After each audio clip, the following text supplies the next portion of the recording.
이방인 알베르 까뮈 지음 김주경 옮김 반니출판사.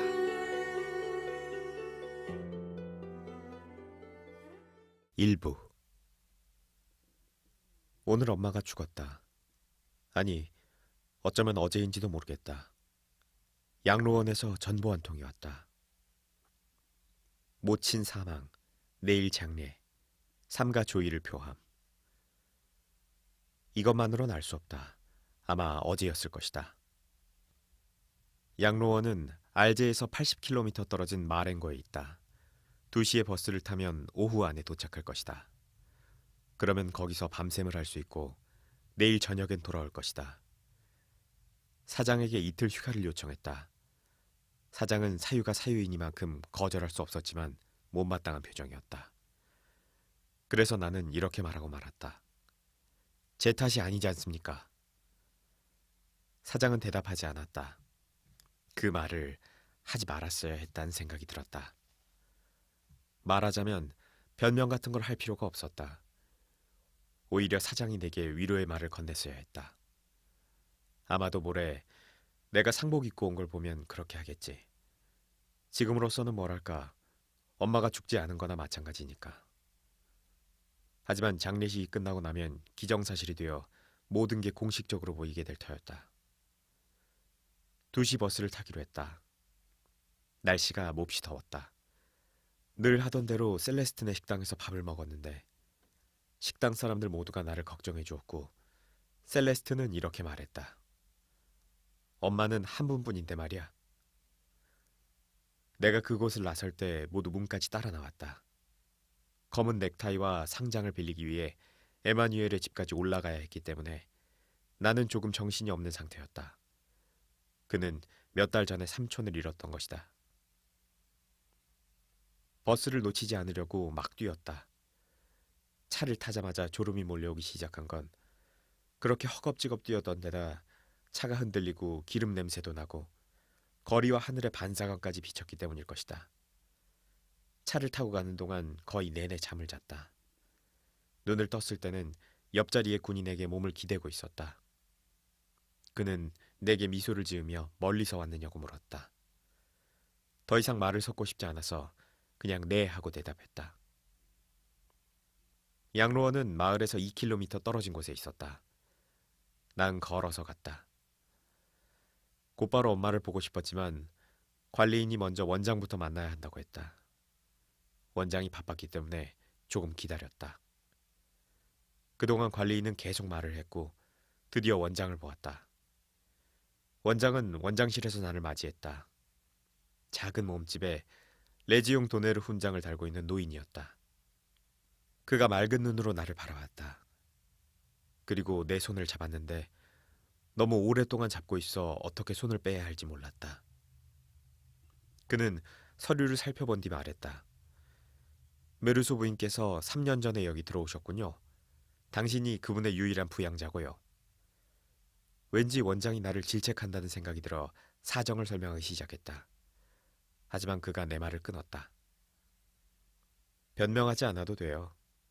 어머니의 서류를 읽어보니 당신은 어머니를 부양할 수 없었더군요. 간병인이 필요했는데 당신의 월급이 얼마 되지 않았으니 말입니다. 그러니 어머니로선 여기 계신 게 더 행복했을 거예요. 내가 동의했다. 맞습니다, 원장님. 원장이 말을 이어갔다. 여기엔 어머니와 같은 연배의 친구분들이 계세요. 그분들과 지난 시절의 관심사도 함께 나눌 수 있었지요.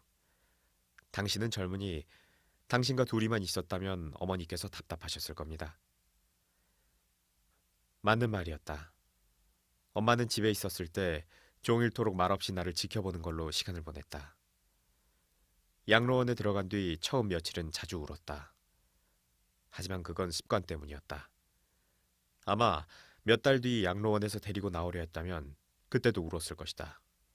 역시 습관 때문에. 내가 마지막 한 해 동안 거의 양로원에 가지 않은 이유 중에 하나는 바로 그것이다. 물론 여기 오느라 나의 일요일을 빼앗기기 때문이기도 했다.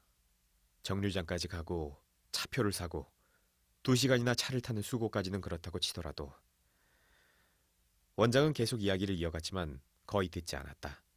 마침내 그가 말했다. 아마 어머니를 뵙고 싶을 테지요. 나는 말없이 자리에서 일어났고 원장이 앞장서서 문 쪽으로 향했다. 계단에서 그가 설명했다. 어머니를 작은 빈소에 모셔놓았어요. 다른 노인들이 동요할 수 있거든요.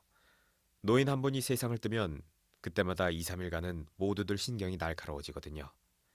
그럼 일하기가 어려워집니다. 우리는 안뜰을 가로질러 갔다. 뜰에는 노인들이 삼삼오여 모여서 이야기를 나누고 있었다. 우리가 지나갈 때는 모두 입을 다물었다가 지나가고 나면 다시 등 뒤에서 대화가 이어졌다. 마치 앵무새들이 작은 소리로 제잘거리는 것 같았다. 작은 건물의 문 앞에 이르자 원장은 나를 두고 가려 했다. 난 이만 가보겠습니다, 메르소 씨. 필요하면 언제든 내 사무실에 들르세요. 원칙대로 장례식은 아침 10시로 시간을 정했습니다. 당신이 고인 곁에서 밤샘을 할 거라고 생각했거든요. 어머니께서 친구들에게 장례를 종교의식으로 하고 싶다는 이야기를 종종 하셨나 봐요. 필요한 건 내가 모두 알아서 준비했지만 어쨌든 미리 알려야 할 것 같아서요. 원장에게 고맙다고 인사했다. 엄마는 무신론자는 아니었지만 그렇다고 생전에 종교에 대해 생각한 적은 한 번도 없었다. 건물 안으로 들어갔다. 하얗게 회칠한 벽에다 커다란 유리창이 있는 아주 밝은 방이었다. 의자들과 X자 모양의 받침대들이 갖춰져 있었고 그중 중앙에 있는 2개의 받침대 위에 뚜껑을 덮은 관이 놓여 있었다. 호두기름을 칠한 관뚜껑에 살짝 박힌 채 반짝거리는 못들이 유난히 눈에 띄었다. 관 옆에는 흰 작업복을 입고 강렬한 빛깔의 스카프를 머리에 두른 아랍인 간호사 한 명이 있었다. 그때 내 등 뒤로 관리인이 들어왔다. 헐레벌떡 뛰어온 것 같았다. 그는 조금 더듬거리며 말했다. 관뚜껑을 벌써 덮었지 뭡니까? 하지만 못을 뽑아드릴 테니 어머니 얼굴을 좀 보시지요. 그러면서 관 쪽으로 다가가기에 내가 제지했다. 관리인이 소리쳤다. 안 보시게요? 네. 내 대답에 그는 동작을 멈췄다. 난 거북해졌다. 그렇게 말해선 안 되는 거였다고 느꼈기 때문이다. 잠시 후에 그가 나를 쳐다보며 물었다. 왜요? 비난하는 말투는 아니었다. 그저 궁금한 듯 했다. 저도 잘 모르겠어요. 내가 이렇게 대답하자 그는 나를 쳐다보지 않고 하얀 수염을 만지작거리며 말했다. 이해합니다. 그는 밝은 푸른색의 아름다운 눈을 가졌고 얼굴색은 조금 붉었다. 내게 의자 하나를 권하고는 자기도 내 뒤에 조금 떨어져 앉았다. 간호사가 자리에서 일어나 문 쪽으로 걸어가자 관리인이 말했다. 저 여자는 코에 궤양이 있어서 그래요. 무슨 말인가 싶어서 간호사를 쳐다보았다. 그러고 보니 아닌 게 아니라 눈 밑에 붕대가 보였는데 머리를 한 바퀴 빙 둘러 감겨 있었다. 코 때문에 볼록해야 할 자리도 납작했다. 그녀의 얼굴에선 하얀 붕대밖에 보이지 않았다. 간호사가 나가자 관리인이 말했다. 그럼 저도 이만 나가보겠습니다. 그 말에 내가 어떤 몸짓을 했는지 모르겠지만 아무튼 그는 말과 달리 내 등 뒤에 그대로 서 있었다. 그가 내 뒤에 있다는 게 신경이 쓰였다. 방 안엔 저물어가는 오후의 아름다운 빛이 가득했다. 말벌 2마리가 유리창에 붙어서 붕붕거렸다. 졸음이 몰려왔다. 나는 관리인에게 고개를 돌리지 않고 물었다. 여기 계신 지 오래되셨나요? 그는 마치 내가 물어주기를 기다리고 있었다는 듯 바로 대답했다. 5년 되었지요. 그러고 나선 말이 아주 많아졌다. 만일 10년 전에 누가 자기더러 노년을 마ren고 양로원에서 관리인으로 보내게 될 거라고 했다면 말도 안 되는 소리라고 펄쩍 뛰었을 거다. 나이는 64살이다. 파리에서 나고 자랐다. 내가 그의 말을 끊고 말했다. 아, 이 지방분이 아니시군요. 그러고 보니 나를 원장실로 데려가기 전에 그가 엄마에 대해 이야기했던 게 기억났다. 그는 장례를 빨리 치러야 한다면서 평지는 더운 편이지만 특히 이 지방은 더 덥기 때문에 그렇다고 했다. 아울러 자기는 파리에 살았는데 파리를 잊을 수 없다는 말도 했다. 파리에선 시신을 사흘, 때에 따라선 나흘까지 두기도 하는데 여기선 그럴 시간이 없기에 미처 실감이 나기도 전에 벌써 연고차 뒤를 따라가게 된다는 말도 덧붙였다. 그러자 그의 아내가 말했다. 그만하시구려. 그건 지금 이분에게 할 말이 아니잖아요. 관리인은 얼굴을 붉히며 사과했다. 그래서 내가 끼어들어 말했다. 아니에요. 아니에요. 괜찮습니다. 나는 그의 말이 옳고 또 흥미롭다고 생각하던 참이었다. 그가 극빈자로 양로원에 들어왔다는 사실을 그 작은 빈소에서 알게 되었다. 자기가 건강하다고 생각해서 관리인 자리를 자청했다는 것이다. 나는 어쨌든 당신도 이곳 입소자가 아니냐고 물었다. 그는 아니라고 했다. 그가 입소자들을 그 사람들, 다른 사람들, 심지어 가끔이긴 하지만 노인들이라고 하는 걸 듣고 안 그래도 좀 놀라던 참이었다. 그들 중에는 그보다 나이가 적은 사람도 있었기 때문이다. 하지만 물론 그건 다른 거였다. 그는 관리인이므로 입소자들에 대해 그렇게 말할 권리가 어느 정도 있긴 했다. 그때 간호사가 들어왔다. 갑자기 해가 졌다. 순식간에 밤이 유리창 너머로 짙게 내려앉았다. 관리인이 전기 스위치를 올리자 갑작스레 쏟아지는 불빛에 눈이 부셔 앞이 보이지 않았다. 그가 저녁 먹으러 식당에 가자고 했지만 배가 고프지 않았다. 그러자 그가 밀크커피 한 잔을 갖다 주겠다고 했다. 나는 밀크커피를 좋아해서 그러라고 했다.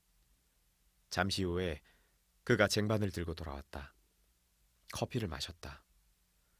그러고 나니 담배를 피우고 싶어졌다. 하지만 엄마 앞에서 그래도 되는지 알 수 없어 좀 망설였다. 잠시 생각해보다가 그런 게 뭐 그리 중요할까 싶었다. 그래서 관리인에게 담배를 한 대 권했고 우리는 함께 담배를 피웠다. 잠시 후에 그가 말했다. 어머님 친구분들도 밤샘하러 오실 겁니다. 여기 관습이거든요. 의자 몇 개와 블랙커피 좀 가져와야겠어요. 전등 하나만 꺼도 되겠느냐고 물었다. 하얀 벽에 반사된 불빛 때문에 피로를 느꼈기 때문이다. 그는 안 된다고 했다. 원래 그렇게 설치되어 있다는 것이다.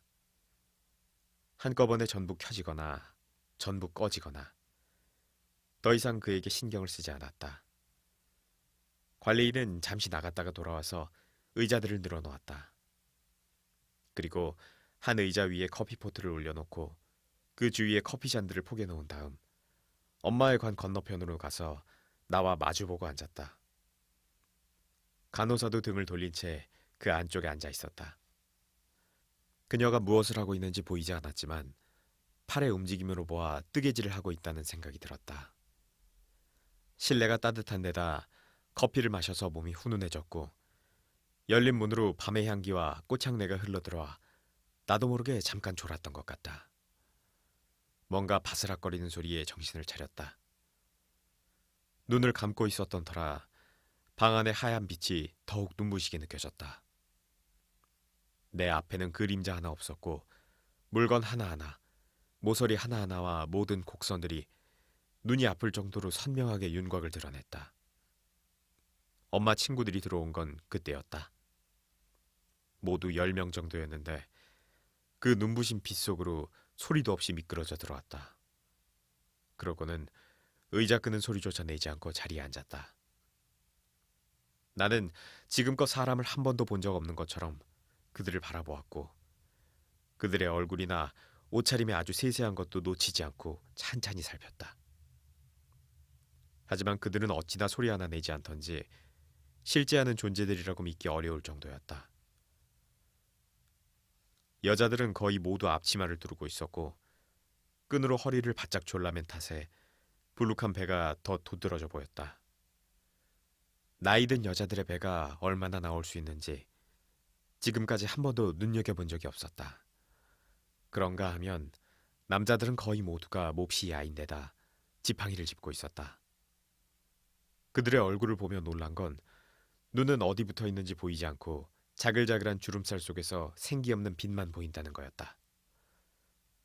자리에 앉은 그들은 대부분 이가 빠진 까닭에 입술이 우물어져 합죽한 모습으로 나를 바라보며 어색하게 고개를 끄덕였다. 그것이 내게 인사를 건넨 건지 아니면 그냥 안면 근육이 격려를 일으킨 건지 알 수 없었다. 아마도 인사를 건넨 거라 생각된다. 그때 나는 그들이 내 맞은편 관리인 주위에 모여 앉아 하나같이 고개를 끄덕이고 있다는 걸 깨달았다. 그런 그들을 보면서 한순간 그들이 나를 심판하기 위해 거기 있는 거라는 말도 안 되는 느낌이 들기도 했다. 잠시 후에 여자들 중 한 명이 울기 시작했다. 두 번째 줄에 앉아있던 터라 다른 여자들에게 가려 잘 보이지 않았다. 그 여자는 낮은 소리로 규칙적으로 훌쩍거렸다. 울음이 전혀 그칠 것 같지 않았다. 그런데 다른 사람들에겐 그 소리가 들리지 않는 모양이었다. 그들은 모두 기운이 없고 침울했으며 말이 없었다. 그리고 관이나 자신의 지팡이나 혹은 다른 무언가를 보고 있었는데 그것이 무엇이든 간에 오직 그것 하나만 줄기차게 바라보고 있었다. 그 여자는 계속 울었다. 나는 매우 놀랐다. 내가 모르는 여자였기 때문이다. 그 여자가 우는 소리를 더 이상 듣고 싶지 않았지만 감히 그런 말을 할 수는 없었다. 관리인이 그녀에게 몸을 굽히고 뭐라고 말했지만 그녀는 고개를 저으며 알아들을 수 없는 말을 중얼거렸다. 그러곤 다시 이전처럼 규칙적인 소리를 내며 흐느꼈다. 관리인이 내 옆으로 와서 앉았다. 꽤 시간이 지난 뒤 그가 나를 쳐다보지 않고 말해주었다. 어머님과 아주 가깝게 지낸 분이었어요. 어머님이 여기서 유일한 친구였다면서 이젠 자기에게 아무도 없다고 하는군요. 우린 한동안 잠자코 있었다. 차츰 그 여자의 한숨과 흐느낌도 줄어들었다. 그는 코를 많이 훌쩍거렸지만 드디어 잠잠해졌다. 더 이상 졸리지 않았다. 하지만 피곤했고 허리도 아팠다. 이제 나를 괴롭히는 건 그 모든 사람들의 침묵이었다. 다만 이따금씩 이상한 소리가 들렸는데 그게 무슨 소리인지 도무지 알 수가 없었다. 한참 후에야 노인들 중 몇몇이 볼 안쪽을 빨 때 찌릿하는 이상한 소리가 난다는 걸 알게 되었다. 그러나 정작 그들은 그것도 알아차리지 못할 정도로 각자 깊은 생각에 빠져 있었다. 심지어 그들 앞에 누워있는 망자조차 그들 눈엔 무의미할 수 있겠다는 느낌이 들었다. 하지만 지금 생각하니 그건 틀린 느낌이었다. 우린 모두 관리인이 따라주는 커피를 마셨다. 그 뒤로는 어땠는지 잘 모르겠다. 밤이 지나갔다. 기억나는 거라곤 어느 순간 내가 눈을 떴을 때 노인들이 서로에게 기댄 채 자고 있었다는 것이다. 오직 한 사람만 빼고. 그 사람은 지팡이를 움켜쥐고 있는 두 손 위에 턱을 고인 채 마치 내가 깨어나기만을 기다리고 있었다는 듯 나를 빤히 쳐다보고 있었다. 그러고 나서 나는 또 잠이 들었다. 그러다가 다시 잠이 깬 건 허리가 점점 더 아팠기 때문이다. 창 너머로 날이 밝아오고 있었다. 잠시 후에 노인들 중 한 사람이 깨어나더니 심하게 기침을 했다. 그는 커다란 체크무늬 손수건에다 계속 가래침을 뱉어댔다. 목에 붙은 가래를 뜯어내는 듯한 그 소리가 마침내 다른 사람들을 깨웠다. 관리인이 그들에게 이제 떠나야 한다고 말했다. 모두 자리에서 일어났다. 불편하게 밤샘을 한 끝이라 하나같이 얼굴이 잿빛이었다. 놀랍게도 그들은 방을 나갈 때 모두 나와 악수를 했다. 서로 한마디도 주고받지 않은 이 밤이 우리 사이의 친밀감을 높여주기라도 했다는 것처럼 피곤했다. 관리인이 나를 자기 집으로 데려간 덕에 거기서 대충 세수를 할 수 있었다. 밀크커피 한 잔을 더 마셨다. 아주 맛있는 커피였다. 밖으로 나왔을 때는 날이 완전히 밝았다. 마렌고와 바다 사이에 있는 언덕들 위로 펼쳐진 하늘은 온통 붉은 빛이었다. 언덕 위에서 불어오는 바람이 내가 있는 곳까지 바다의 짠내를 전해주었다. 화창한 하루가 시작되려는 참이었다. 그러고 보니 시골에 온 건 오랜만이었다. 엄마 일만 아니었다면 산책을 하며 즐거운 시간을 가질 수 있었을 텐데 하는 생각이 들었다. 뜰에 있는 플라타너스 나무 아래서 기다렸다. 신선한 흙냄새를 들이마셨다. 이젠 졸리지 않았다. 사무실 동료들이 생각났다. 지금쯤 출근하기 위해 일어났겠지. 내겐 이 시간이 가장 힘든 시간인데. 그런 생각들을 하고 있는데 건물 안에서 울리는 종소리에 잡념이 사라져버렸다. 창문 안쪽에서 소란스러운 소리가 들리는가 싶더니 곧 모든 게 조용해졌다. 태양이 좀 더 하늘 높이 떠올랐고 그 열기가 내 발에서도 느껴지기 시작했다. 관리인이 뜰을 가로질러 와서 원장이 나를 보자고 한다고 일러주었다. 원장실로 갔더니 몇 가지 서류에 서명을 하라고 했다. 원장이 입은 줄무늬 바지와 검은 웃옷이 눈에 들어왔다. 그는 수화기를 손에 들고 내게 말했다. 장의사 인부들이 조금 전에 도착했어요. 이제 빈소에 가서 관뚜껑을 닫아달라고 할 참인데 그 전에 마지막으로 어머니 얼굴을 한번 보시겠어요? 나는 아니요라고 대답했다. 원장은 수화기에 대고 낮은 목소리로 지시했다.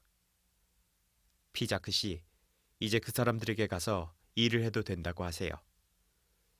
그러고는 자기도 장례식에 참석할 거라고 했다. 나는 그에게 고맙다고 인사했다.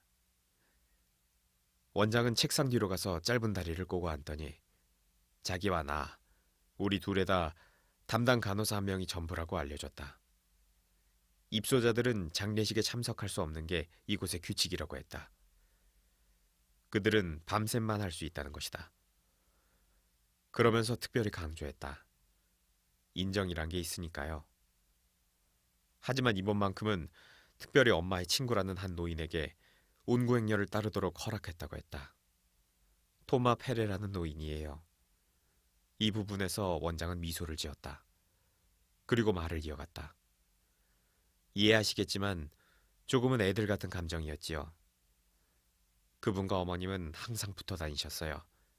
양로원 사람들은 모두 두 사람을 놀려댔지요. 페레에게 당신의 약혼녀군 하면서 말입니다. 그러면 페레는 빙긋이 웃곤 했지요. 그런 걸 두 분 다 즐거워했어요. 그러니 그는 메르소 부인의 죽음에 이만저만 충격을 받은 게 아닙니다. 규칙 때문에 장례식에 참석을 허락할 수 없다는 건 말이 안 되겠더군요.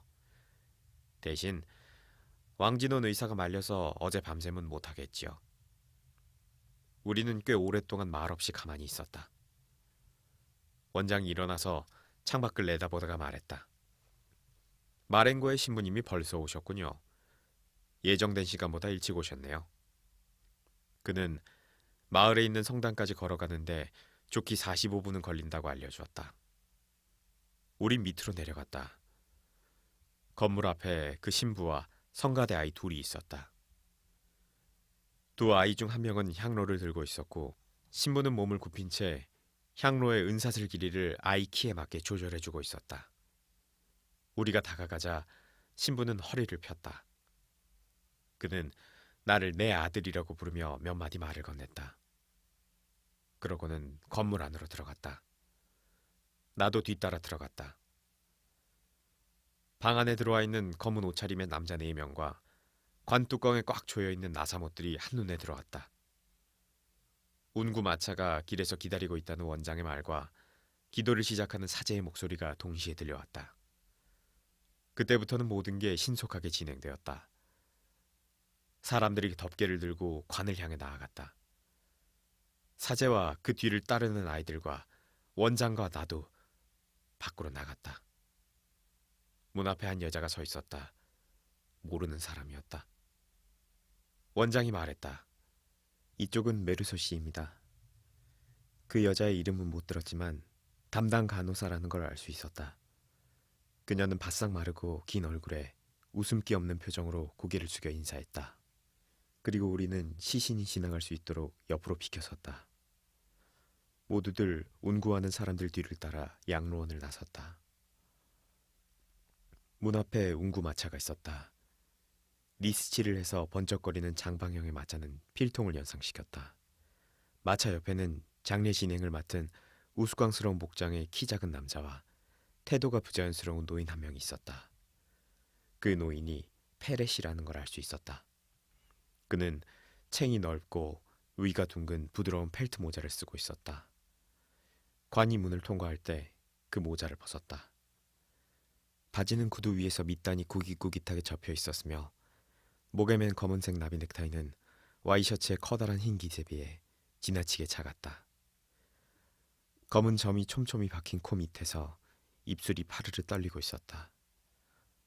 가느다란 머리카락들 사이로 축 늘어진 두 귀는 귓바퀴가 접히다 만 것처럼 신기하게 생겼는데 창백한 얼굴에 비하면 핏빛처럼 새빨개서 꽤나 인상적이었다. 장례 진행자가 우리에게 위치를 정해주었다. 사제가 맨 앞에서 걸었고 그 다음에 운구마차가 따랐다. 마차 양옆엔 4명의 남자들이, 마차 바로 뒤엔 원장과 나, 끝으로 담당 간호사와 페레 씨가 자리했다. 하늘은 이미 눈부신 햇빛으로 가득했다.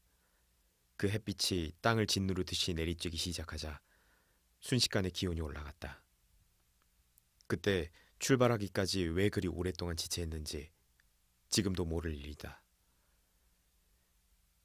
검은 상복을 입고 있던 터라 몹시 더웠다. 자그마한 노인도 모자를 다시 썼다가 또다시 벗곤 했다. 내가 노인 쪽으로 몸을 살짝 돌려서 그를 바라보자 원장이 그에 대해 말해주었다. 엄마와 페레 씨는 저녁이면 간호사 한 명을 대동하고 마을까지 산책을 했다는 것이다. 나는 주변의 들판을 둘러보았다.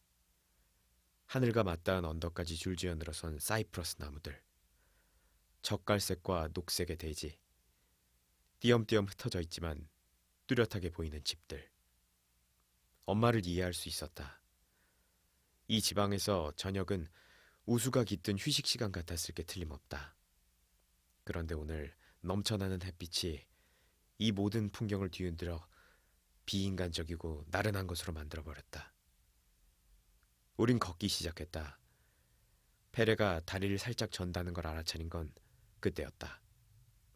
마차가 차츰 속력을 내자 노인은 뒤처지기 시작했다. 마차 옆에서 걷던 인부들 중 한 명도 뒤로 처지더니 결국 내 옆에서 걷게 되었다. 나는 태양이 그처럼 빨리 하늘로 솟아오르는 걸 보고 놀랐다. 그제야 벌써 오래전부터 붕붕거리는 벌레 소리와 타닥거리는 풀잎 소리가 들판을 가득 채우고 있었다는 걸 알아차렸다. 볼을 타고 땀이 흘러내렸다. 모자가 없어서 손수건으로 부채질을 했다. 옆에서 장의사 인부가 뭐라고 했지만 잘 알아듣지 못했다.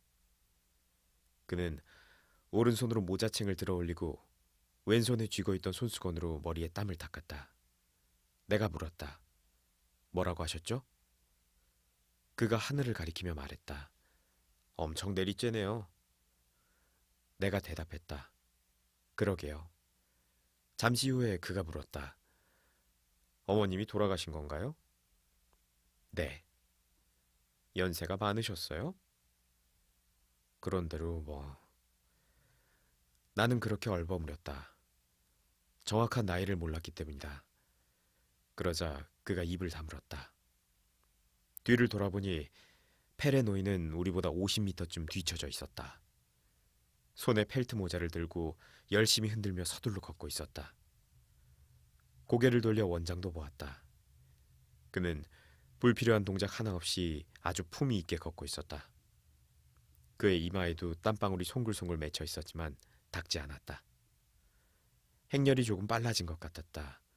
주위에는 여전히 햇살 가득한 눈부심 들판이 이어지고 있었다. 하늘에서 쏟아지는 햇빛은 견디기 힘들 정도였다. 어느 순간 우리는 최근에 포장한 도로로 들어섰다. 햇볕에 아스팔트가 쩍쩍 갈라져 있었다. 발이 그 속으로 빠지면서 벌어진 틈으로 곤죽이 되어 번쩍거리는 역청이 보였다. 마차 위로 보이는 삶은 가죽으로 만든 마부의 모자는 이 시커먼 진창으로 빚어놓은 것 같았다. 역청의 끈적거리는 검은색과 상복의 암울한 검은색, 영구마차의 번들거리는 검은색, 이 단조로운 색깔들과 파랗고 하얀 하늘 사이에서 조금 몽롱한 기분이 들었다. 눈부신 햇빛, 마차에서 나는 말똥 냄새, 가죽 냄새, 니스칠 냄새, 향 냄새, 밤샘으로 인한 피로, 이 모든 것들이 내 시선과 생각을 어지럽혔다. 다시 한번 뒤를 돌아보았다. 더위에 지칠 대로 지친 페레는 아까만 해도 까마득히 멀리 보였는데 이젠 아예 보이지도 않았다. 두리번거리며 그를 찾아보았다. 그가 저만치 도로를 벗어나 들판을 가로질러 가는 것이 보였다. 동시에 앞에서 도로가 휘어져 있는 것도 보였다. 이곳 지리를 잘 아는 페레가 우리를 따라잡으려고 지름길을 택한 것이다. 아닌 게 아니라 그는 길이 꺾인 곳에서 우리와 다시 만났다. 그러다 또다시 보이지 않았다. 그는 또 한 번 들판을 가로질렀고 그러기를 몇 차례나 반복했다. 난 관자놀이에서 피가 뛰는 게 느껴졌다. 그 뒤에는 모든 게 어찌나 신속하고 확실하고 자연스럽게 이루어졌던지 더 이상 아무것도 기억나지 않는다. 다만 한 가지 기억나는 것은 마을 입구에서 담당 간호사가 내게 말을 걸어왔다는 것이다. 그녀는 나이와 어울리지 않게 독특한 목소리를 갖고 있었다. 조금 떨리면서도 듣기 좋은 아름다운 목소리였다. 천천히 가면 일사병에 걸려요. 그렇다고 너무 빨리 가면 땀을 많이 흘려서 성당 안에서 오한이 나게 되지요. 그 여자 말이 맞았다. 해결책이 없었다. 아직도 그날에 대한 몇 가지 장면을 기억 속에 간직하고 있다. 예를 들면 마을 가까이에서 마지막으로 우리와 합류했을 때 페레의 얼굴, 짜증과 고통으로 인한 굵은 눈물줄기가 그의 뺨을 적셨다. 하지만 그 눈물은 주름살 때문에 미처 흘러내리지 못한 채 퍼졌다 모였다 하면서 일그러진 얼굴을 니스칠한 것처럼 번들거리게 만들어 놓았다. 그리고 또 생각나는 건 성당, 보도 위에 서 있던 마을 사람들, 묘지의 무덤 위에 놓여있던 붉은 제라늄, 페레의 기절, 마치 팔다리가 해체된 꼭두각시 인형 같았다. 엄마의 관유로 떨어지는 핏빛 흙, 그 흙 속에 섞여있던 풀뿌리들의 하얀 속살, 또다시 사람들, 목소리들, 마을, 카페 앞에서의 기다림, 끊임없이 부르릉거리던 엔진 소리, 그리고 마침내 버스가 알제의 불빛 속으로 들어섰을 때 드디어 잠자리에 누워 12시간 동안 잘 수 있게 되었다고 생각하며 느꼈던 기쁨이다. 잠에서 깨자 내가 이틀의 휴가를 요청했을 때 사장이 못마땅한 표정을 지었던 까닭을 알게 되었다. 오늘이 토요일인 것이다. 그때는 그 사실을 깜빡 잊고 있었는데 잠자리에서 일어나면서 문득 그 생각이 난 것이다. 사장은 일요일까지 합해 나흘의 휴가를 누릴 거라고 생각했을 테니 당연히 달갑지 않았을 것이다. 하지만 엄마의 장례를 오늘이 아닌 어제 치른 게 내 탓이 아닌데다 토요일과 일요일은 어차피 내가 쉬어야 하는 날이니 나로선 어쩔 수 없는 일이다. 하기야 사장의 기분도 이해되지 않는 건 아니다. 어제 일로 몹시 피곤했기 때문에 일어나기가 힘들었다. 면도를 하며 오늘 뭘 할까 생각하다가 수영을 하러 가기로 마음먹었다. 전차를 타고 항구의 해수욕장으로 가서 바닷물로 뛰어들었다. 젊은이들이 아주 많았다. 그런데 뜻밖에도 물속에서 마리 카르도나를 만났다. 예전에 우리 사무실에서 타이피스트로 일했던 여자인데 그때 그녀와 자고 싶었었다. 그녀도 그랬을 거라고 생각한다. 하지만 그녀가 얼마 후에 회사를 그만두었기에 우리에겐 그럴 기회가 없었다. 그녀가 부표 위로 오르는 걸 도와주었고 그러다가 그녀의 가슴을 살짝 스쳤다. 내가 아직 물속에 있었을 때 그녀는 이미 부표 위에 배를 깔고 엎드린 상태였다. 그녀가 날 향해 고개를 돌렸다. 그러고는 눈 위로 머리카락을 들이운 채 웃었다. 나는 부표 위 그녀 곁으로 올라갔다. 기분이 좋았다. 장난치듯 머리를 뒤로 젖혀 그녀의 배를 베고 누웠다. 그녀가 아무 말이 없기에 계속 그 자세로 있었다. 하늘 전체가 눈에 들어왔다. 하늘은 푸른빛이었고 또 황금빛이었다. 마리의 배가 천천히 오르내리는 게 내 목덜미에 느껴졌다. 우린 반쯤 잠든 채 오랫동안 그렇게 부표 위에 누워 있었다. 햇볕이 너무 강렬해지자 그녀는 물속으로 뛰어들었고 나도 그녀의 뒤를 따랐다. 그녀를 따라잡아 한 손으로 그녀의 허리를 감싸고 함께 헤엄을 쳤다. 그녀는 계속 웃었다. 둑 위에 올라가 몸을 말리는 동안 그녀가 말했다. 내가 당신보다 더 탄 것 같아. 그녀에게 저녁에 영화를 보러 가지 않겠느냐고 물었다. 그녀는 또다시 웃더니 페르낭델이 나오는 영화를 보고 싶다고 말했다. 우리가 옷을 다 입었을 때 그녀는 내가 검은 넥타이를 맨 걸 보고 많이 놀란 표정이었다. 그러더니 내게 상 중이냐고 물었다. 나는 엄마가 죽었다고 대답했다. 언제 상을 당했는지 그녀가 알고 싶어 하기에 어제라고 대답했다. 그녀는 살짝 멈칫했지만 뭐라고 하진 않았다. 그녀에게 그건 내 잘못이 아니라고 말하고 싶었지만 그만두었다. 사장에게 그 말을 했던 게 생각났기 때문이다. 그건 아무 의미도 없었다. 어쨌거나 사람은 늘 조금씩 실수를 하는 법이다. 저녁이 되자 마리는 벌써 모든 걸 다 잊었다. 영화는 간간히 웃기기도 했지만 정말이지 너무 바보 같은 내용이었다. 그녀가 다리를 내 다리에 밀착시켰다. 나는 그녀의 가슴을 어루만졌다. 영화가 끝날 무렵 그녀에게 키스를 했는데 제대로 되지 않았다. 영화관을 나오자 그녀는 내 집으로 따라왔다. 아침에 눈을 떴을 때 마리는 벌써 가버리고 없었다. 친척 아주머니 집에 가야 한다고 했던 것이다. 일요일이라는데 생각이 미치자 따분한 기분이 들었다. 나는 일요일을 좋아하지 않는다. 그래서 다시 침대 위로 올라갔고 마리의 머리카락이 베개 위에 남겨놓은 바다의 짠내를 맡다가 10시까지 잠을 잤다. 그 뒤에도 계속 누워서 정오까지 담배를 피웠다. 평소처럼 셀레스틴의 식당에 가서 밥을 먹고 싶지는 않았다. 틀림없이 거기 사람들이 이런저런 질문들을 해댈 텐데 난 그런 게 딱 질색이다. 그래서 빵도 없이 계란 몇 개만 프라이를 해서 접시에 입을 대고 먹었다. 빵이 다 떨어졌는데 사러 나가고 싶지 않아서였다. 점심을 먹은 뒤 좀 심심해서 아파트 안을 어슬렁거렸다. 엄마가 있을 때는 알맞은 집이었지만 지금은 나 혼자 살기엔 너무 커서 주방에 있던 식탁을 내 방으로 옮겨 놓았다. 그래서 이젠 내 방 안에서만 지낸다. 밑이 살짝 꺼진 등나무 의자들과 누렇게 변색된 거울 달린 옷장과 화장대와 구리침대 사이에서 나머지는 다 그냥 버려두고 왔다. 잠시 후에 뭐라도 할 셈으로 바닥에서 날짜가 지난 신문을 집어들고 읽다가 크리센 소금 광고를 오렸다. 그리고 신문에서 재미있게 읽은 것들을 모아두는 낡은 노트에 붙인 다음 손을 씻고 발코니로 나갔다. 내 방은 변두리 지역의 중심도로 쪽으로 향해 있다. 오후엔 날씨가 화창했다. 하지만 포장도로는 눅진눅진하며 번쩍거렸고 드문드문 지나가는 사람들은 바쁘게 걷고 있었다. 제일 먼저 산책에 나선 가족이 나타났다.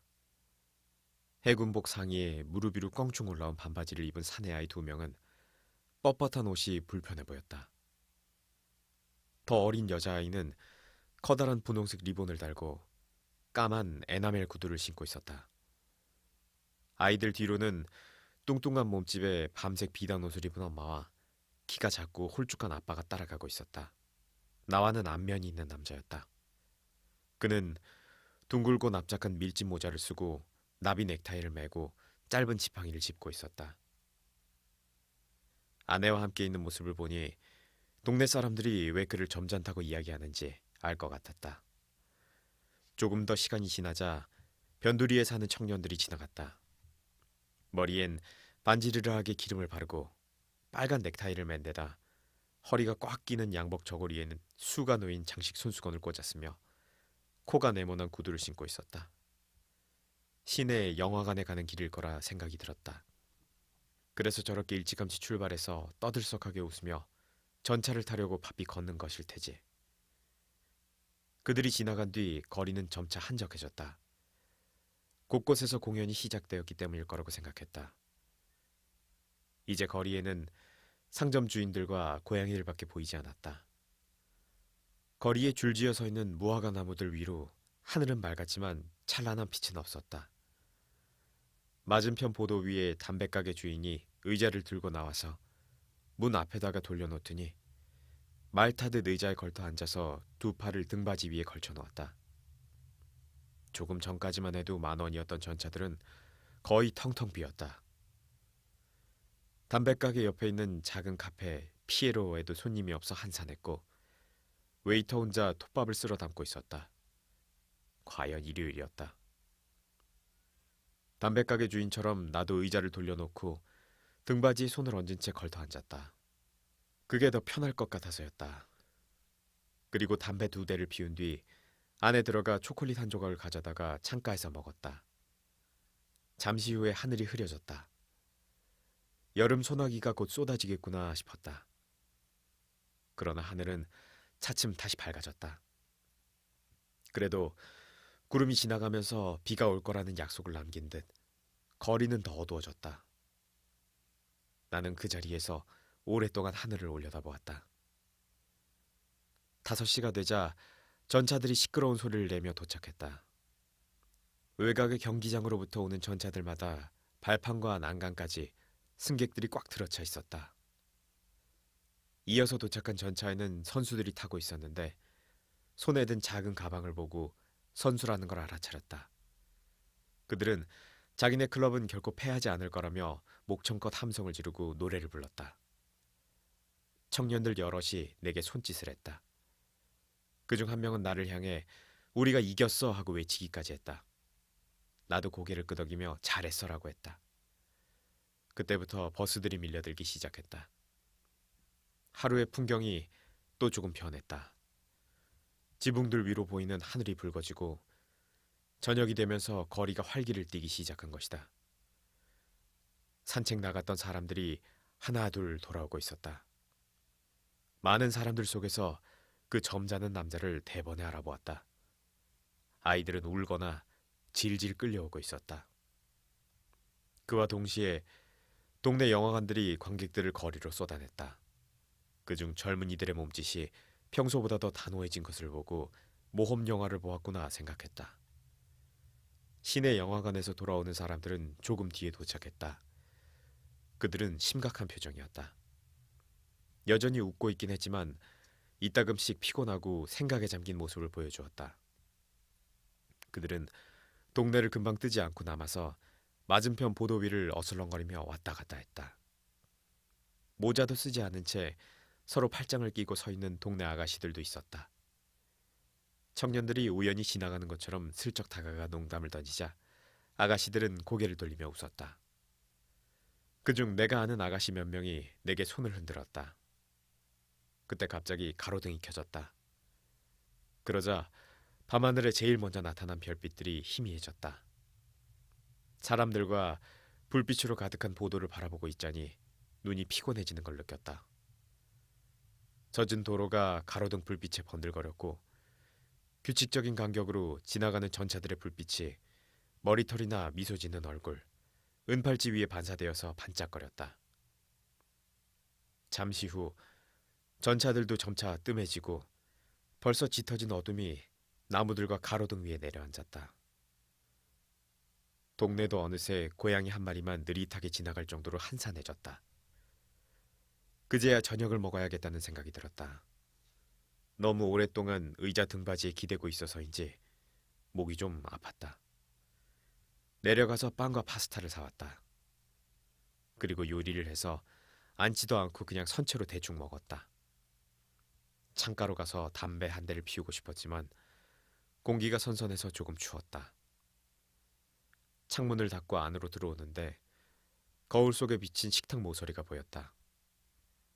식탁 위엔 알코올 램프와 빵 조각들이 있었다. 나는 생각했다. 오늘도 여전히 길고 지루한 일요일이었고 이제 엄마는 땅속에 묻혔으며 나는 다시 일하러 갈 거고 결국 달라진 건 하나도 없다고.